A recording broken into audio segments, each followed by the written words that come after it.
Louange et remerciements. Avant de prier, lisons un passage de la parole de Dieu. Frère Franck peut ensuite se joindre à nous. Peut-être lirons-nous 1 Timothée 2. 1 Timothée 2. La parole de Dieu est partout où nous ouvrons la Bible.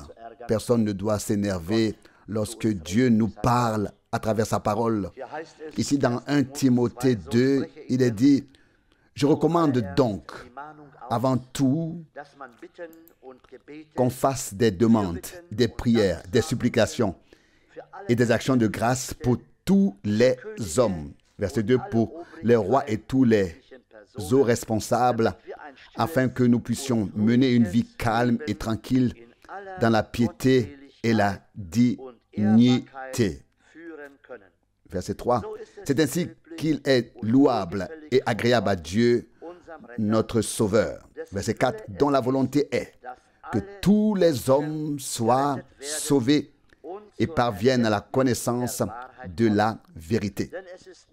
Verset 5. Car il n'y a qu'un seul Dieu, de même qu'il n'y a qu'un seul médiateur entre Dieu et les hommes, à savoir l'homme Christ Jésus. Verset 6. Qui s'est donné lui-même en rançon pour tous, selon le témoignage proclamé au temps fixé. Et c'est pour ce témoignage que j'ai été établi prédicateur et apôtre. Je dis la vérité, je ne mens pas. Établi comme enseignant des païens dans la foi et la vérité. Verset 8. Ma volonté est maintenant que les hommes prient en tout lieu de réunion en levant des mains saintes, libres de colère et de doute. Verset 9. De même que les femmes se parent de vêtements chastes, d'une manière décente, associée à la pudeur et à la moralité, et non pas de tresses, de cheveux et de parures d'or, de perles ou de vêtements précieux. Verset 10. Mais comme il appartient aux femmes qui veulent manifester leur crainte de Dieu avec de bonnes œuvres. Verset 11. Verset 11. Que la femme cherche à être instruite en écoutant en silence, en toute soumission. Verset 12. En revanche, je ne permets à aucune femme d'enseigner ou de dominer sur l'homme. Non, elle doit rester dans une réserve silencieuse. Verset 13. Car Adam a été formé le premier, Ève ensuite. Verset 14. Ce n'est pas non plus Adam qui s'est laissé séduire, mais c'est la femme qui, en se laissant séduire, est tombée dans la transgression. Verset 15. Elle sera cependant sauvée en donnant la vie à des enfants, pourvu qu'elle persévère dans la foi, dans l'amour et dans une sanctification accomplie avec sobriété. Jusque-là, cette parole de Dieu, précieuse et sainte. Je crois qu'elle nous en dit déjà beaucoup si nous la considérons, si nous l'aimons. C'est aussi pour cela que nous sommes réunis ce soir pour prier, et Paul écrit à Timothée: je te recommande donc avant tout de faire des demandes, des prières, des supplications et des actions de grâce pour tous les hommes. Oui, et je crois que nous devons le faire et que Dieu ainsi recevra ce qui lui revient, y compris avec nous. Levons-nous maintenant et demandons à Dieu de nous bénir. Père Céleste, nous te remercions du fond du cœur, aussi pour cette heure d'adoration, pour l'heure où nous pouvons nous réunir ici. Nous te remercions de nous avoir préservés jusqu'à ce moment. Nous ne voulons pas non plus manquer, comme le dit l'Écriture, comme Paul l'écrit à Timothée, de plaider en faveur de tous les hommes et aussi des autorités et des personnes qui ont le pouvoir, Seigneur, afin que nous puissions mener une vie tranquille. Seigneur, bien que tout soit en proie à l'agitation, accorde-nous ta grâce, Seigneur, afin que nous puissions encore être réunis ici pendant cette heure en ta présence pour louer ton nom et pour encourager d'autres personnes, Seigneur, à placer leur espérance en toi. En ces temps difficiles et décisifs, Dieu fidèle, accorde ta grâce dans tout ce que nous avons entendu, y compris dans les paroles d'avertissement. Seigneur, accorde ta grâce à nous tous, frères et sœurs, à tous ceux que la parole interpelle. Seigneur, accorde ta grâce afin que nous puissions nous incliner, nous soumettre et dire, Seigneur, accorde-moi ta grâce afin que je puisse vivre selon ta parole. Dieu fidèle, nous te prions ce soir de nous bénir et de bénir avec nous tout ton peuple. Bénis, Seigneur, nos autorités. Bénis tous ceux qui ont le pouvoir, même dans notre ville, oh Dieu. Seigneur, conduis-les et guide-les de telle sorte que tout aille pour le mieux. Nous prions également pour nos frères et sœurs, pour tous ceux qui sont peut-être malades ou qui souffrent d'une quelconque manière. Nous te le confions ce soir et te prions, Seigneur, en particulier pour ceux qui doivent traverser des épreuves, mais que tu puisses aider et soutenir pour qu'ils puissent tout supporter. Seigneur, tu vois tout, tu connais chacun d'entre nous. Nous te prions aussi pour nous-mêmes, Seigneur. Donne-nous la joie d'invoquer ton nom. Donne-nous la joie de prier. Donne-nous la joie de pouvoir, comme nous l'avons lu, lever les mains sans colère ni doute lors des réunions et de louer ton nom. Ô Dieu fidèle, sois miséricordieux envers nous en cette heure du soir et regarde avec bienveillance. Pardonne-nous nos fautes, ô Seigneur. Pardonne-nous nos transgressions, Seigneur. Tu nous vois, tu nous connais. Nous sommes rassemblés ici devant toi et nous te demandons, Seigneur, de continuer à nous parler par ta parole précieuse et sainte, car tu es, Seigneur, toujours le même et ta parole a toujours la même puissance et ta parole a toujours la même validité du début jusqu'à la fin, Seigneur. Reçois l'honneur, reçois la louange et l'adoration au nom de Jésus. Amen. Amen. C'était le frère Rousse, maintenant c'est le frère Schmidt, note du traducteur. C'est la grâce qui nous a été accordée. Nous avons déjà lu et entendu une parole. Et je crois pouvoir dire, comme l'a dit frère Rousse, que chaque mot qui est écrit, chaque parole, est destiné à nous, à chacun d'entre nous, que chacun peut en retirer quelque chose, en tirer quelque chose et en tirer des enseignements. Et nous en sommes très reconnaissants envers notre Dieu. Je remercie mon Dieu de nous avoir donné cette occasion de pouvoir nous réunir encore en paix, en toute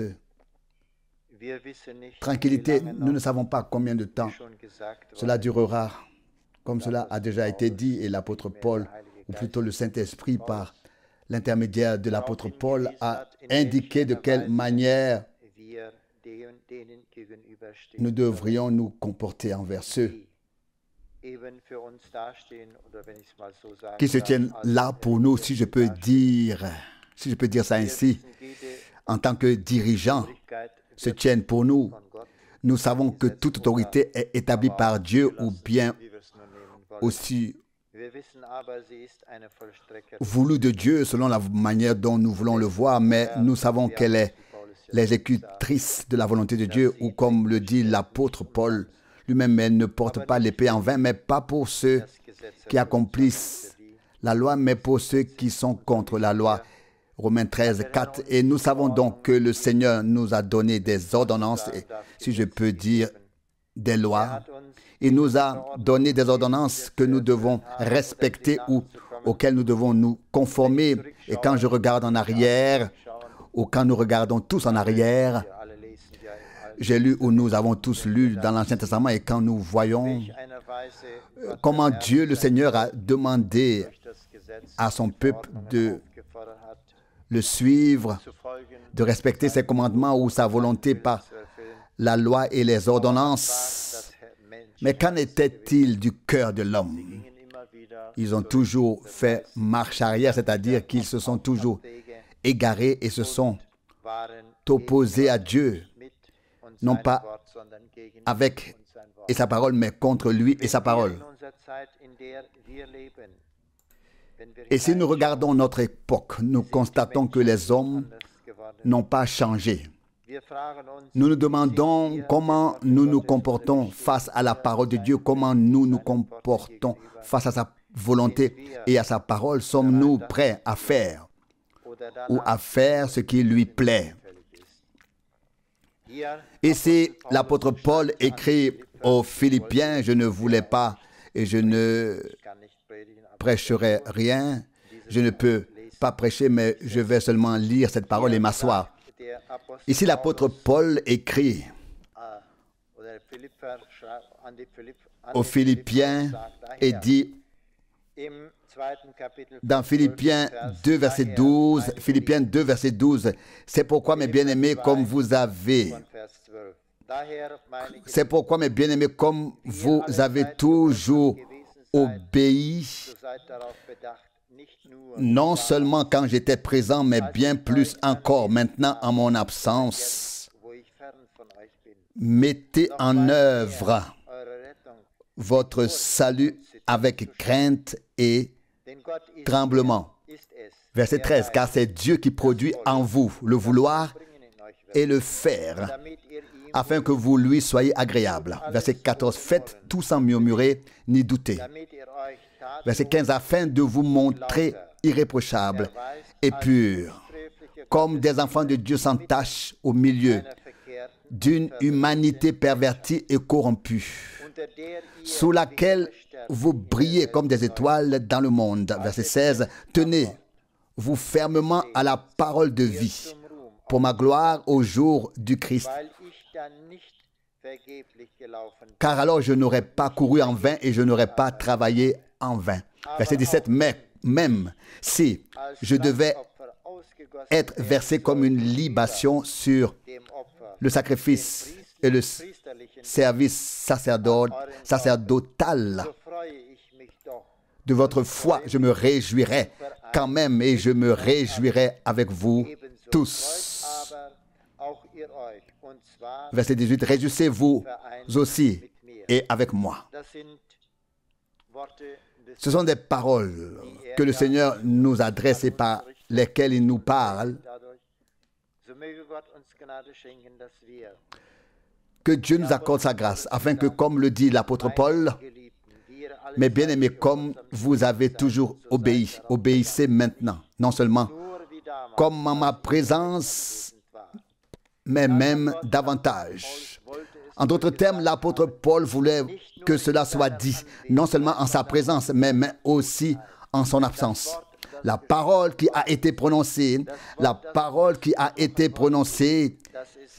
c'est en vous, oui, non seulement en vous, mais aussi en nous, en toi et en moi. Il voulait qu'elle produise son effet en chacun, que nous qui sommes peut-être seuls, peut-être isolés, peut-être peu nombreux, nous nous accrochions néanmoins à la parole de Dieu, car nous vivons, dit-il ici, dans une humanité pervertie et corrompue qui nous entoure, et le Seigneur veut que le Seigneur puisse nous faire briller comme des étoiles dans le monde.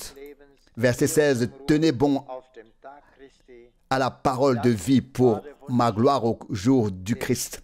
C'était le souhait de l'apôtre Paul et je crois que si nous considérons le temps présent ou le cours du temps, tout homme de Dieu qui a placé la parole ou par l'intermédiaire duquel Dieu a placé sa parole sur le chandelier aura à cœur de nous rappeler à notre époque aussi que nous devons nous accrocher à la parole de Dieu afin que par ce que nous avons entendu, nous brillons comme des étoiles ou des lumières dans ce monde pour la gloire et l'honneur de notre Seigneur Jésus-Christ. Amen. Frère Franck, louange et gloire au Seigneur. Je ne voulais pas venir ici. Aujourd'hui, je ne me sens pas très bien, mais chaque fois qu'il y a un service divin, nous sommes poussés à venir. Les faibles deviennent forts, les malades guérissent. Les découragés reprennent courage quand on dit c'est l'heure du service divin. Et il doit toujours en être ainsi. Quoi qu'il arrive, l'envie d'entendre la parole, d'être en communion et d'avoir communion et de prier ensemble fait désormais partie de notre vie de croyants. Et cela ne doit jamais se refroidir. Au contraire, cela doit encore s'intensifier. Je ne peux pas simplement passer outre ce que nous avons vu ce week-end. Je me rends de plus en plus compte à quel point Dieu est fidèle et miséricordieux. J'ai parfois l'impression que nous sommes réellement assis avec notre Seigneur et que nous écoutons son enseignement. Nous n'avons pas arrangé les choses entre nous, frères, mais l'Esprit de Dieu nous a conduits de clarté en clarté, de connaissance en connaissance, de sorte que nous avons réellement une belle vue d'ensemble du plan de salut de Dieu comme jamais auparavant. Et c'est une grâce indescriptible. Dieu montre ses voies à ceux qu'il comble de sa grâce, il leur révèle sa volonté, il se révèle même à eux. Et nous arrivons déjà à la révélation de Jésus-Christ. Frère Rousse, il a un don particulier, celui de lire une parole critique et de s'asseoir ensuite. Je peux me le permettre aujourd'hui, nous sommes entre nous. Nous sommes entre nous. En lisant cela, j'ai bien sûr essayé de m'asseoir sur la chaise des sœurs. Vous pouvez comprendre que nous, les frères, nous compatissons aussi. Nous ne sommes pas la chaise, nous sommes des gens qui ont un cœur qui compatissent. Et ce sont des paroles dures qui ont été prononcées. Soyons honnêtes. Ils le sont, n'est-ce pas? En effet, non?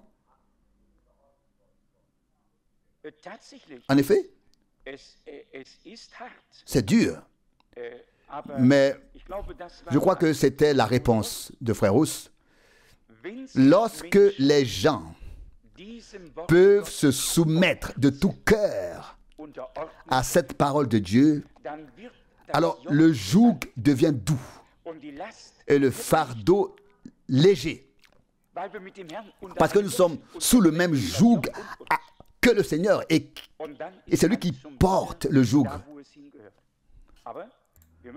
avec nous et tout est alors à sa place. Mais nous devons être tout aussi honnêtes et nous demander et dire s'il y a des croyants incrédules, il y en a aussi.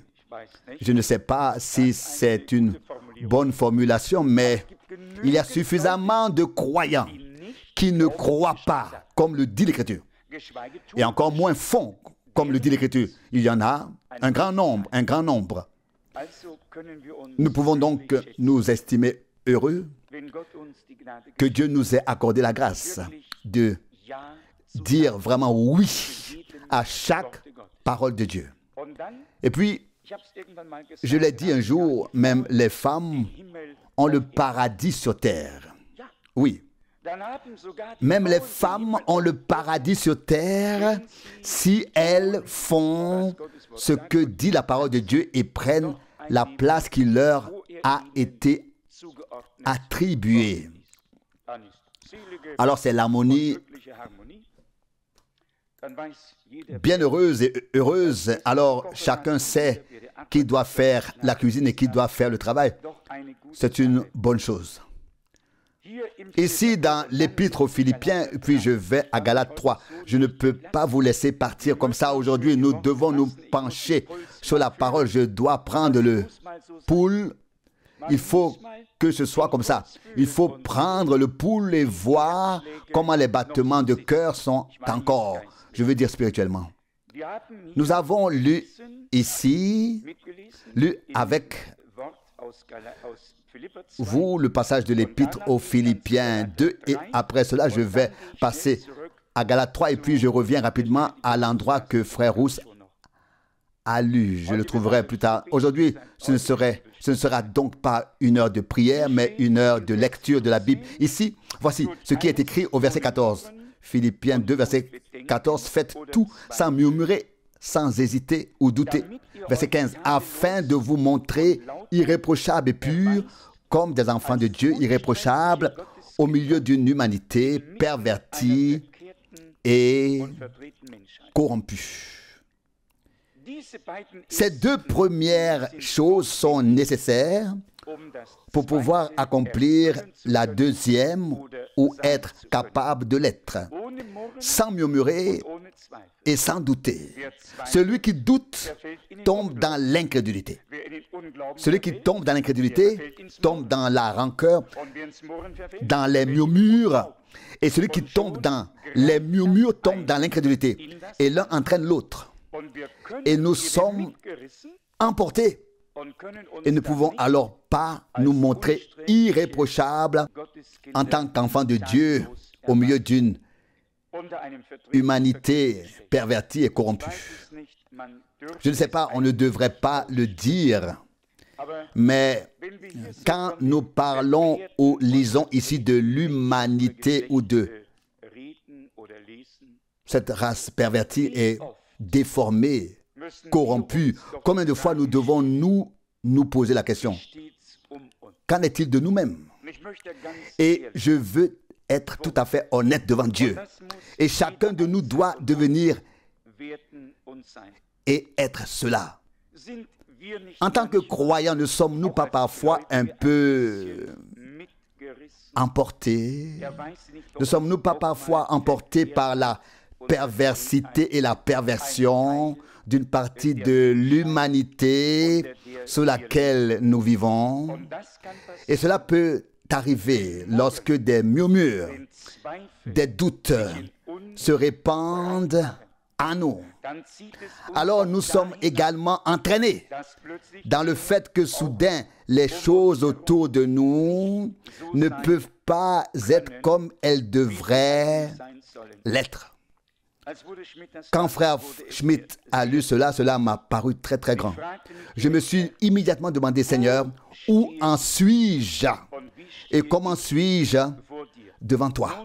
Eh bien, pour en revenir au passage en Galates 3, il n'y a pas d'autre chapitre dans toute la Bible ou dans le Nouveau Testament où Paul traite de la loi et de la grâce comme dans Galates 3. Dans l'ensemble, l'épître aux Galates est une clarification, une présentation de ce qui s'est passé dans le Nouveau Testament par rapport à l'Ancien Testament. Mais il y a plus que cela ici. Dans le chapitre 2, Paul parle encore des œuvres de la loi, de la foi, etc. Mais maintenant, il arrive au chapitre 3. Nous ne voulons aborder que quelques versets. Il pose déjà la question, ici dans la dernière partie déjà du deuxième verset, ou dans le deuxième, oui, Galates 3, verset 2. Avez-vous reçu l'Esprit à la suite des œuvres de la loi ou à la suite de la prédication de la foi? J'aborde ici la loi à dessein car nous reviendrons ensuite au passage biblique lu au début. Il se pourrait en effet que quelqu'un se dise que ce qui est écrit ou dit ici relève de la loi. Au verset 5 de l'Épître aux Galates, nous lisons « Celui qui vous a donné l'Esprit et qui opère en vous des miracles, le fait-il en vertu de la loi des œuvres de la loi ou de la prédication de la foi. Paul oppose donc constamment les deux. Il fait la comparaison avec Abraham, comme la foi lui a été comptée comme justice, etc. Et qu'il devienne le père des peuples. Il a été justifié à cause de la foi. Nous lisons cela au verset 8. Puis, cela continue un peu plus loin au verset 10.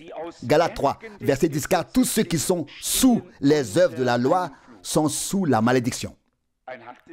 Un mot dur. Car il est écrit, verset 10, maudit soit quiconque ne persévère pas dans l'accomplissement de tous les commandements écrits dans le livre de la loi. Celui qui, dans le Nouveau Testament, compte sur ses propres œuvres et pense qu'il sera ainsi sauvé, béatifié, n'a pas encore compris que le Christ a ôté la malédiction de ceux d'entre nous qui étaient incapables de répondre aux exigences de la loi divine. Mais lui était capable de tout accomplir et a donc pris notre place afin que nous soyons justifiés une fois pour toutes devant Dieu par la foi en lui. Puis, au verset 12, Galates 3, verset 12, la loi, elle, n'a rien à voir avec la foi, mais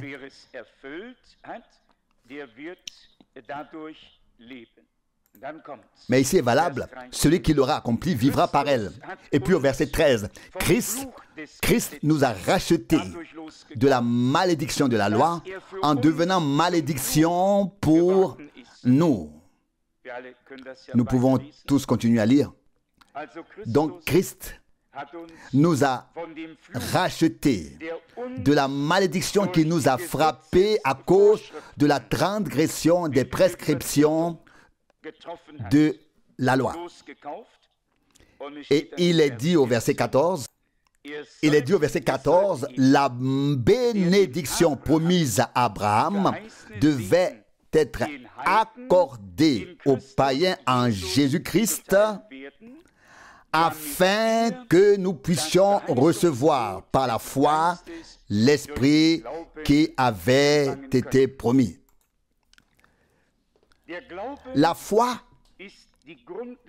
est le fondement sur lequel tout a été bâti, construit dans le Nouveau Testament.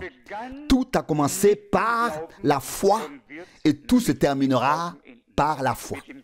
Par la foi en Dieu, par la foi en sa parole, par la foi en ses promesses. En principe, tout ce que Dieu a dit, nous pouvons l'accepter et donc y croire tel qu'il l'a dit.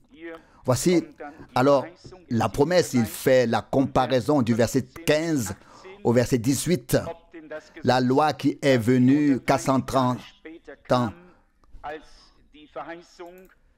plus tard pourrait-elle annuler la promesse faite à Abraham? Question. Veuillez lire le verset 17. Et puis il est dit au verset 18, si l'héritage promis dépend de la loi, il ne dépend plus de la promesse. Mais Dieu l'a accordé à Abraham par une promesse comme un don de grâce. Pour Abraham, la parole était déjà grâce, don, promesse. Et nous sommes par la foi en Christ, la semence de la foi, tout comme Abraham a reçu la promesse de Dieu dans la foi et l'a vu s'accomplir. Ainsi, nous recevons les promesses et les voyons s'accomplir. Nous lisons plus loin au verset 19, Galates 3. Que signifie donc la loi? Elle a été donnée pour que le transgresseur soit condamné jusqu'à ce que vienne la semence à qui la promesse a été faite. Jusqu'à ce que vienne la semence. Vous pouvez lire dans les versets 16 que la semence est Christ au singulier et non au pluriel. Je lis la dernière partie du verset 16, Galates 3, verset 16. Et ta postérité, et c'est le Christ. Ce sont les derniers mots de Galates 3, verset 16. Donc, le Christ était donc la semence promise. Mais en lui, cette semence promise par Dieu se trouvait déjà en lui comme en Adam, chaque fils et chaque fille de Dieu. Tout comme en Adam, tout ce qui serait jamais peuplé sur terre était déjà en Adam, en lui, et ce n'était qu'une question de temps avant que les hommes ne surgissent. Nous étions ainsi en Christ. Lui, la semence divine, nous sommes nés de lui, sortis de lui, devenus fils et filles de Dieu, et ainsi immortalisés, rendus immortels. Cela n'a pas eu lieu seulement pour un temps, mais pour l'éternité. Puis, nous avons le verset 21. La loi est-elle donc en contradiction avec les promesses de Dieu? Jamais de la vie. Voyez, la loi devait venir pour nous convaincre de transgression. Nous n'aurions jamais pu nous reconnaître dans notre transgression si la loi ne nous avait pas montré les prescriptions et les exigences de Dieu. Nous n'aurions jamais su ce qu'était le péché, la transgression. En fait, Dieu aurait dû nous ignorer. Mais il a un plan tout à fait magnifique. Il savait que l'homme tomberait. Il a tout déterminé à l'avance et a ensuite donné la loi pour pouvoir nous condamner légalement. Et avant même que la loi fût donnée, il avait déjà promis à Abraham le pardon afin que ceux qui seraient condamnés à juste titre par la loi de Dieu soient tout aussi à juste titre graciés et libérés de prison, libres de servir Dieu. C'est ce que le Seigneur a décidé. C'est pourquoi vous ne pouvez pas me demander, et lui bien sûr non plus, du moins pour l'instant. Le verset 23 dit ensuite, mais avant que la foi vienne, nous étions enfermés sous la loi. Oh, belle prison. Et enfermés pour la foi. Amen. Pour la foi.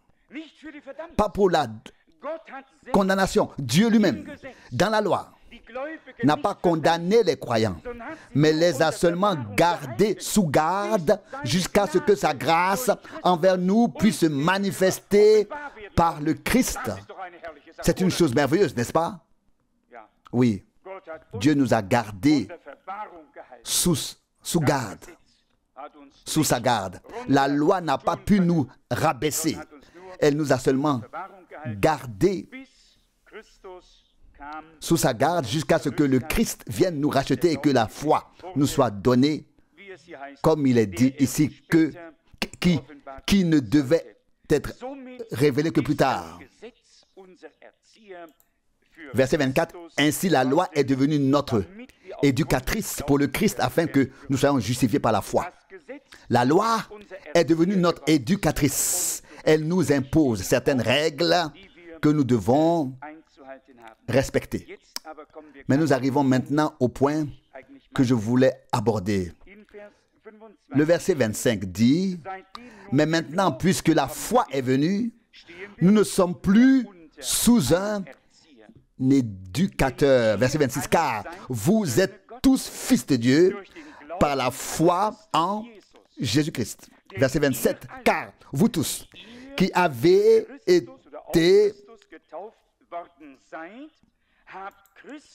été baptisés en Christ, vous avez revêtu Christ. Et maintenant, voici le verset 28. Il n'y a plus ni juif ni grec. Il n'y a plus ni esclave ni libre. Il n'y a plus ni homme ni femme. Non, car tous vous êtes, ou alors une union en Jésus-Christ, un en Jésus-Christ. Quel mot merveilleux. Soudain, par la grâce de Dieu, la loi qui nous maintenait sous tutelle a accompli sa mission. La grâce de Dieu nous a été donnée par la foi. Et maintenant, que nous soyons juifs ou païens, sans loi ou avec la loi, hommes ou femmes, libres ou esclaves, nous avons tous été unis par la grâce de Dieu pour former une unité divine. Et cette unité divine est le corps de Jésus-Christ qui se compose de plusieurs membres. Donc, lorsqu'il s'agit de notre salut, de notre position spirituelle auprès du Christ notre Seigneur, il n'y a ni juif, ni grec, ni homme, ni femme, ni esclave, ni libre. Peu importe qui nous sommes tous un en Christ. De même qu'il a pardonné à l'un, il a pardonné à tous, et nous avons ainsi tous été placés au même niveau. Ce passage de la Bible, ce 25e verset, est surtout utilisé par des gens qui trouvent maintenant les explications de Paul un peu insupportables quand il s'agit de ces précieuses sœurs. Parfois, je compatis plus que je ne le laisse paraître. Mais nous devons, si nous croyons en Dieu et croyons que nous avons affaire ici à la Sainte Écriture et non à l'humeur ou à l'arbitraire d'un homme qui a passé une mauvaise journée ou a eu de mauvaises expériences, non, nous n'avons pas affaire à une telle Bible. Il ne s'agissait pas d'un homme qui avait eu une mauvaise journée ou de mauvaises expériences ou dont l'humeur était mauvaise, mais d'un homme de Dieu conduit par le Saint-Esprit, poussé. Quelles que soient ses expériences, elles n'avaient pas d'importance. Ce qui comptait, c'était ce que Dieu avait à dire et qu'il avait fait écrire. Et c'est ce qui compte pour nous aujourd'hui. En ce qui concerne nos expériences, nos aventures et tout ce qui peut en faire partie, elles disparaissent au moment où la parole de Dieu se fait entendre.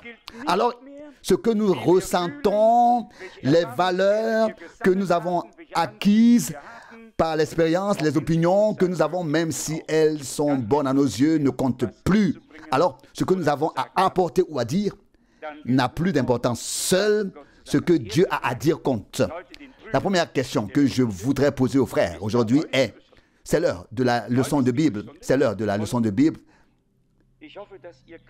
Et j'espère que vous y verrez plus clair que moi. C'est embêtant quand on doit porter des lunettes. Elles s'embuent un peu de l'intérieur et on a du mal à lire. Mais sans aucune tension, nous sommes ici devant le Seigneur et nous aimerions lire sa parole très attentivement. Nous croyons à la conduite du Saint-Esprit.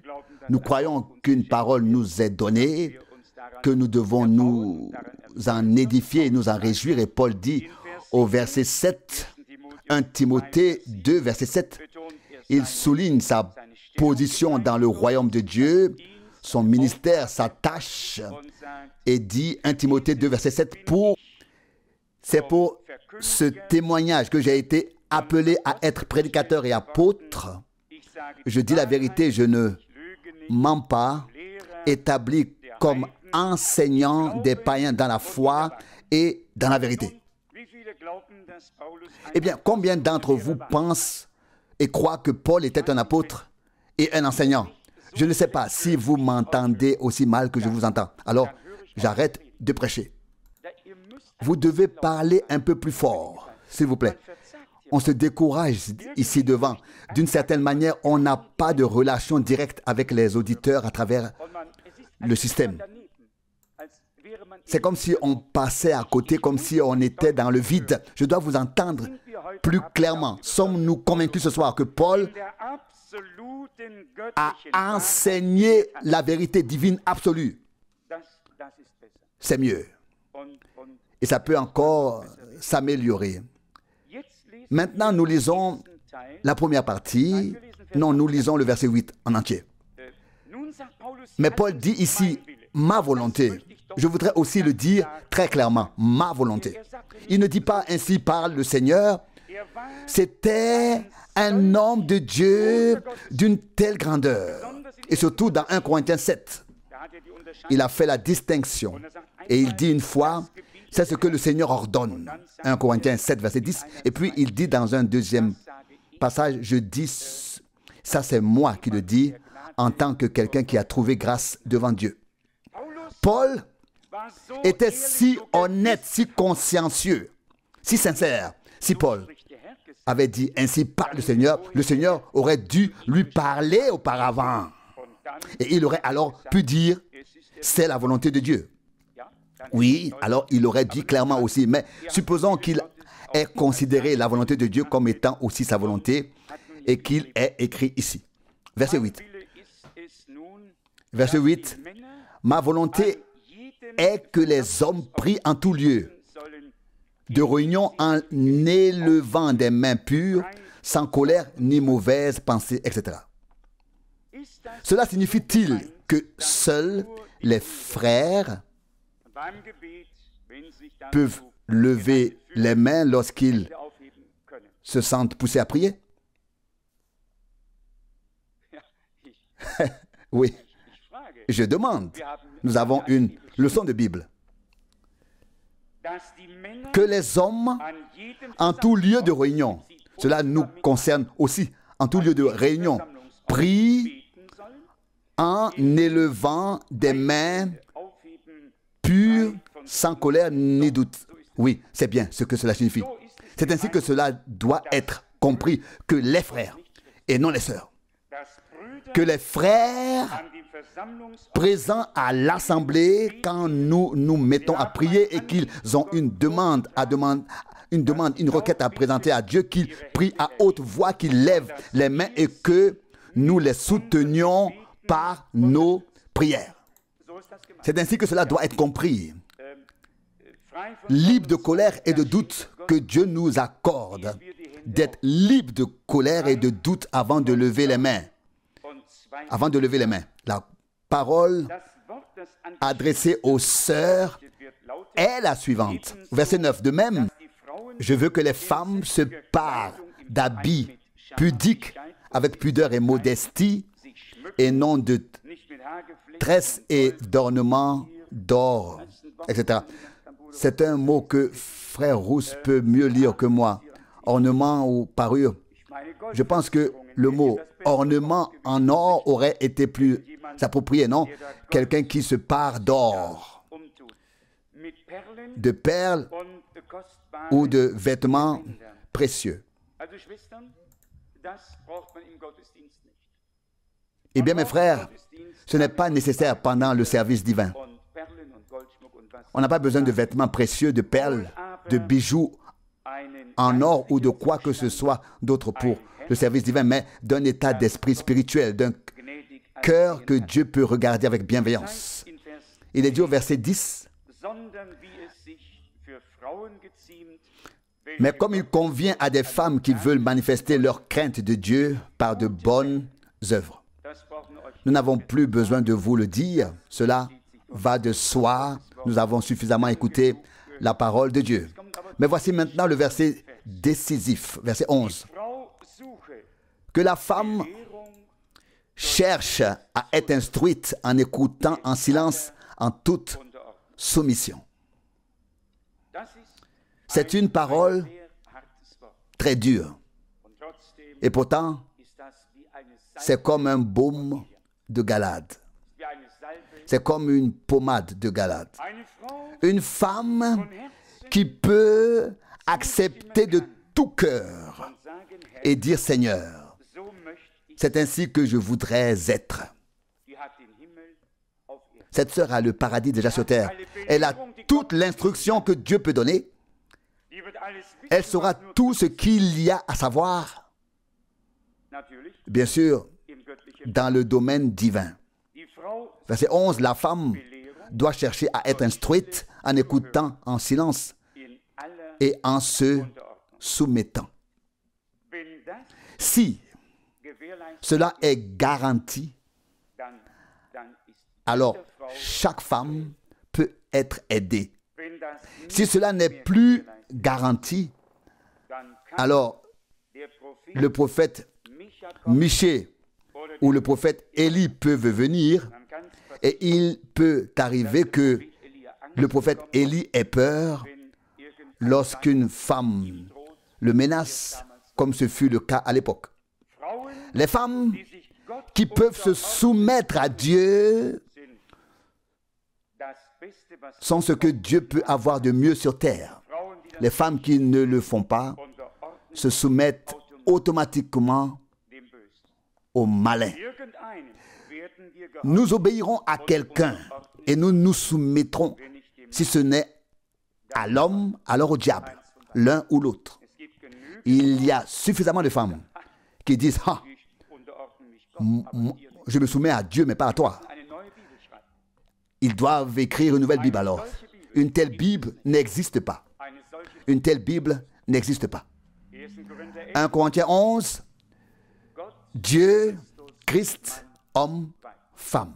1 Corinthiens 11, 3. Et c'est l'ordre divin, que vous le croyez ou non.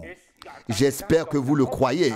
Amen. Oui, ça je l'espère, oui. Mais je voulais dire que si vous ne croyez pas à la parole écrite, malheur à vous. Malheur à vous. Mais je voulais quand même ajouter quelque chose.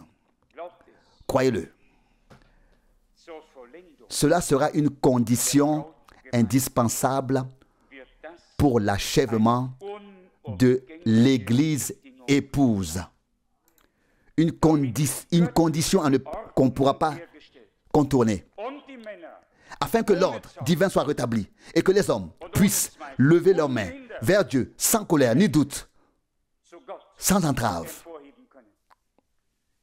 Comment peuvent-ils le faire à l'assemblée, dans la réunion, alors que la casserole volait dans tous les sens à la maison? Cela ne va pas. Et bien sûr, la question de la culpabilité n'est jamais résolue. Non, je ne vais pas vous faciliter la tâche ce soir. Voici la parole de Dieu. Un homme poussé par l'esprit, un enseignant, un prophète, un apôtre. Ici, il dit, je ne mens pas, je vous le dis, je vous dis la vérité. 1 Timothée 2, 7. Alors, je crois qu'il a dit la vérité. N'est-ce pas? Et que cette vérité peut aussi nous rendre complètement libres, nous affranchir. La femme cherche à être instruite. Elle ne cherche pas à instruire, mais elle cherche à être instruite. Frère, ne m'envoyez pas ce soir. Quelle femme est donc venue vers toi? Ta femme, ta femme, ta femme, ta femme, ma femme, ta femme. Et elle a dit, écoute, Augustin, ou quel que soit notre prénom, pourrais-tu m'aider là? J'ai un problème avec la Bible. J'aimerais avoir des éclaircissements à ce sujet. Je voudrais vraiment comprendre. Peux-tu m'aider? Peux-tu m'aider à comprendre ce verset? Qui d'entre nous, frères, a déjà vécu cela? Je voulais voir les mains se lever ou entendre un amen. Ou moi, je voulais quelque chose. Je voulais entendre une réaction ce soir. Je voulais absolument évoquer ce soir. Oui. C'est là le point. C'est là le point.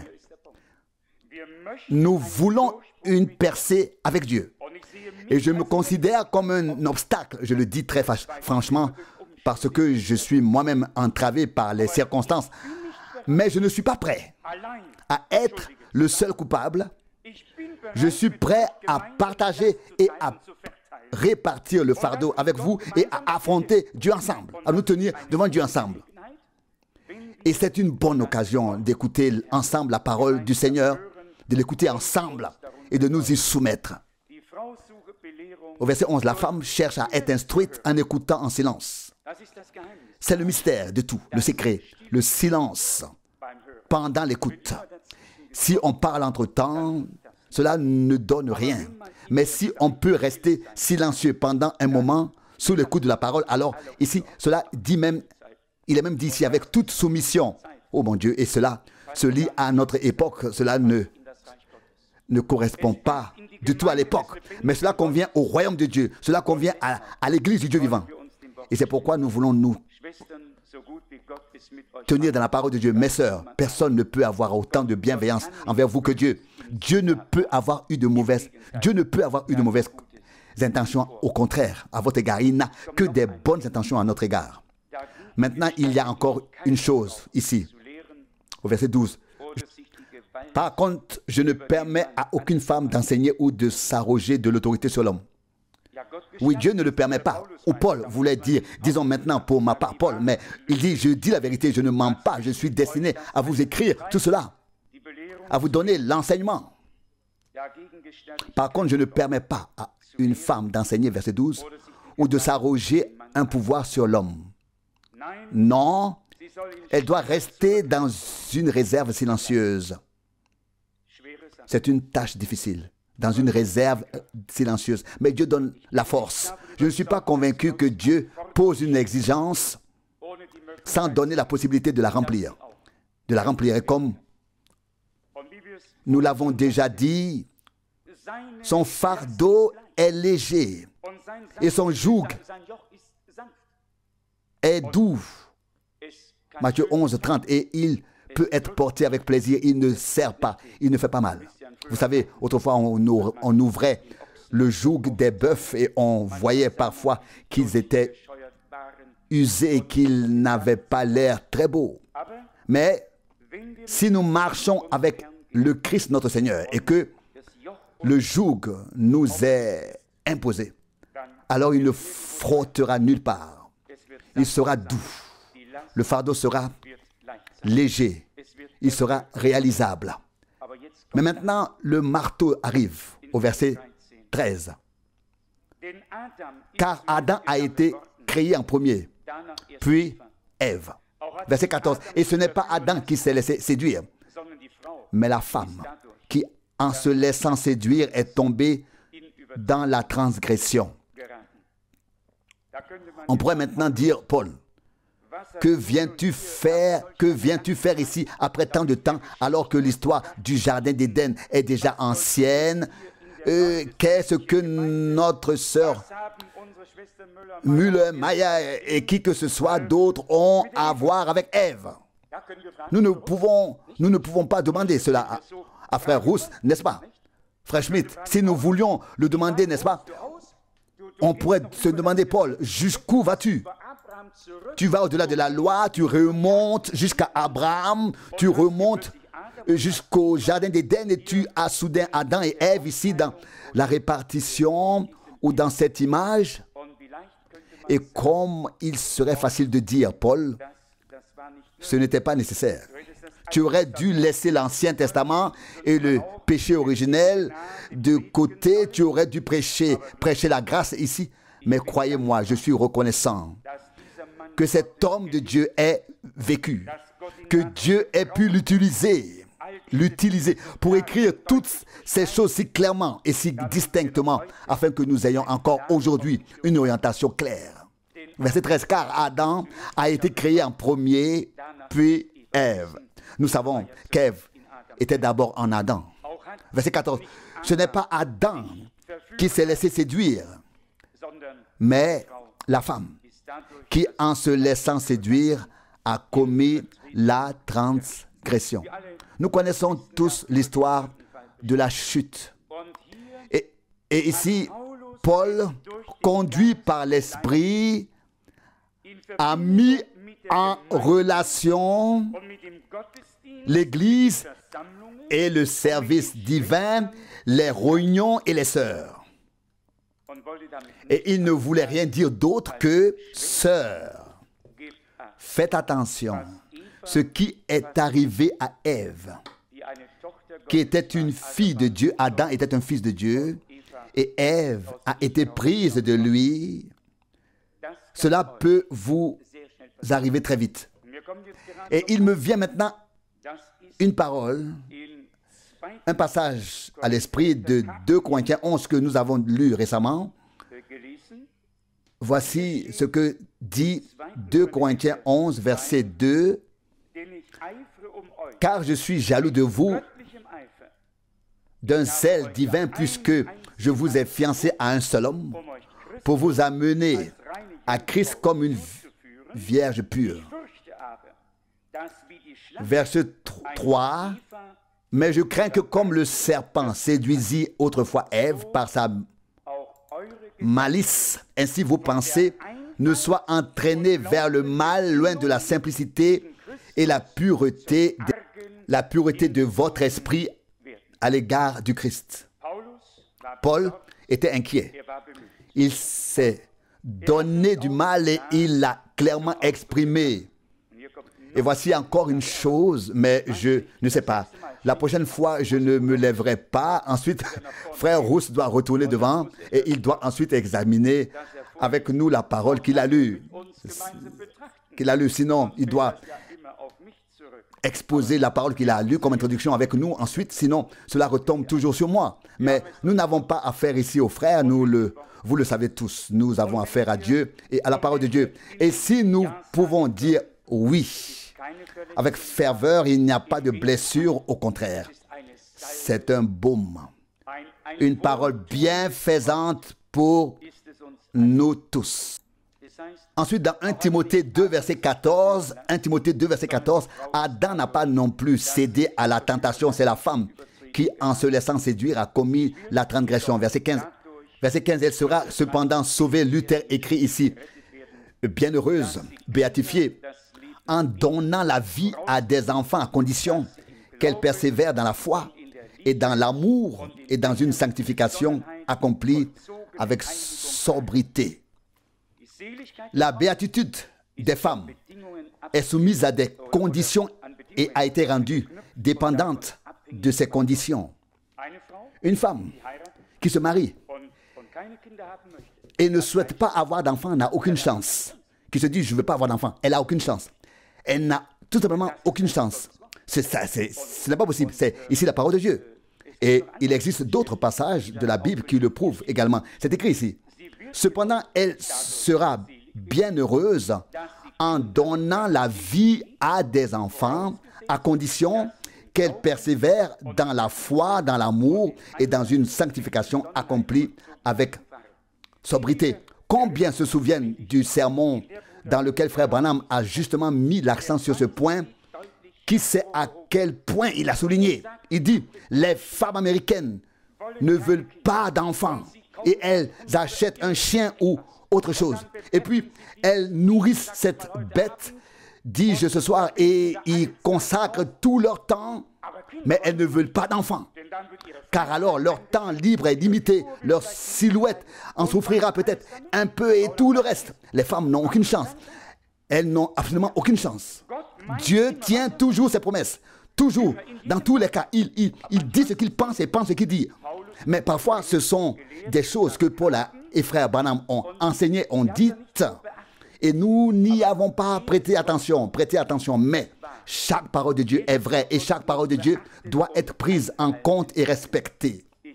Je sais que Dieu a un reste, des femmes et des hommes, des frères et des sœurs qui se soumettent à l'enseignement divin, qui ont une adhésion intérieure. Un amen à sa parole, mais malheur à toi, homme, si tu rentres chez toi et que tu dis à ta femme, as-tu bien écouté ce soir? As-tu bien écouté? Malheur à toi, homme, si tu rentres chez toi et que tu fais la morale à ta femme. Non, non, ne fais pas ça. Ne fais pas ça. À aucun prix. La parole de Dieu est lue ici, dans la réunion, est proclamée ici, est enseignée ici. À la maison, personne n'a besoin de dicter des choses. Non, nous devrions veiller à ce que les femmes aient la possibilité d'accomplir la parole de Dieu, notamment grâce à notre contribution. C'est ce que nous devons sincèrement souhaiter. Où allons-nous si nous, quelqu'un me l'a dit, on me dit aussi parfois des choses, pas seulement à vous, et quelqu'un l'a bien dit après un sermon de mariage et est rentré à la maison en disant, as-tu bien entendu tout ce qu'on t'a dit? T'as dit, bon sang, à qui a-t-on prêché? Mais à nous tous. La parole de Dieu s'adresse à nous tous. Comment peut-on alors prendre une massue et la frapper en disant, as-tu bien entendu? As-tu bien entendu? Si tu avais bien entendu, tu te comporterais différemment. Et oui, nous détruisons alors tout ce que Dieu a construit. Nous détruisons tout par notre maladresse que le Seigneur a fait grandir et prospérer avec amour par la proclamation de sa parole. Nous devons nous aussi, en tant que frères, mettre de côté notre maladresse et laisser Dieu nous accorder sa grâce pour agir avec raison, sagesse, comme le disent les Saintes Écritures. Je pense que Dieu nous accordera sa grâce pour cela. Et alors, plus personne n'aura besoin de rappeler quoi que ce soit à l'autre. Pas l'homme, femme, as-tu entendu? Pas la femme, homme, as-tu entendu? Non. Il peut vraiment arriver parfois qu'une parole soit pour elle ou pour lui et que l'autre fois ce soit l'inverse. La balance sera toujours rétablie et Dieu sera avec nous et nous aidera. Je suis tellement reconnaissant que nous puissions lire la parole de Dieu dans son intégralité. Chaque passage de la Bible, chaque enseignement. Qu'avons-nous lu récemment? Je crois que Frère Rousse l'a lu, le passage du prophète Ésaïe 51. Le Seigneur dit, venez à moi et je vous enseignerai. Ésaïe 51, verset 4. Oui, qu'est-ce que c'est? C'est un enseignement qui vient du Seigneur, un enseignement salutaire, un enseignement qui aide. Et puis, nous aussi, frères, par la grâce de Dieu, nous aussi, en tant que frères, nous pouvons venir ici sans colère et sans doute. Et nos sœurs sont derrière nous pour nous soutenir.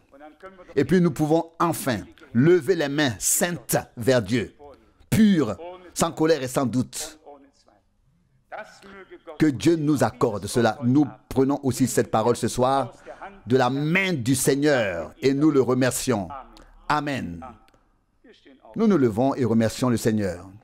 Frère Rousse, notre Père Céleste, nous te remercions du fond du cœur pour cette heure de grâce et pour ta parole précieuse et sainte. Seigneur, nous venons ici, non pas pour nous jeter ensuite les uns sur les autres, mon Dieu, mais pour nous examiner personnellement à la lumière de ta parole, Seigneur, car tu m'as parlé. Chacun doit dire, tu m'as parlé au Seigneur. Que ton nom soit glorifié, ô Dieu. Ta parole demeure, Seigneur. Nos opinions doivent périr, Seigneur. Mais ta parole est la vérité, Seigneur. Et c'est pourquoi nous pouvons lever les mains et louer ton nom, Seigneur. Et sans aucun doute, Seigneur. Et sans colère, Seigneur. Car tu es notre Dieu, Seigneur. Tu nous enseignes et tu nous donnes ces paroles glorieuses, Seigneur. Parfois, nous pensons qu'elles sont dures, Seigneur, mais tu sais comment, Seigneur, tu peux nous parler, ô Seigneur. Gloire à ton nom merveilleux. Tu as utilisé Paul, tu as utilisé Frère Branham, et aujourd'hui, tu nous utilises, ô Seigneur, pour apporter ta parole telle qu'elle est écrite, Seigneur. Accorde-moi ta grâce, accorde-nous ta grâce à tous, que nous puissions nous incliner, nous soumettre sous tes paroles, Seigneur. Nous humilier au Seigneur. Que ton nom soit glorifié. Amen. Frère Franck. Amen, Père Céleste. Je te remercie du fond du cœur pour ta précieuse parole sainte. Tu nous veux que du bien. Ce soir encore, nous avons ressenti ta présence, ta bonté, ton amour au Seigneur. Tu ne viens pas pour frapper. Tu viens pour aider, pour avertir. Oh, je te remercie, Seigneur fidèle, pour ta parole précieuse et sainte. Ensemble, nous te remercions pour toutes nos précieuses sœurs qui ont trouvé la grâce devant ta face qui ont pu se soumettre sous ta main puissante, sous ta parole. Seigneur, nous louons ton nom et nous te remercions de nous accompagner jusqu'à la perfection selon le modèle biblique, afin que viennent les heures où nous pourrons lever les mains saintes, pures, sans colère et sans doute. Alléluia.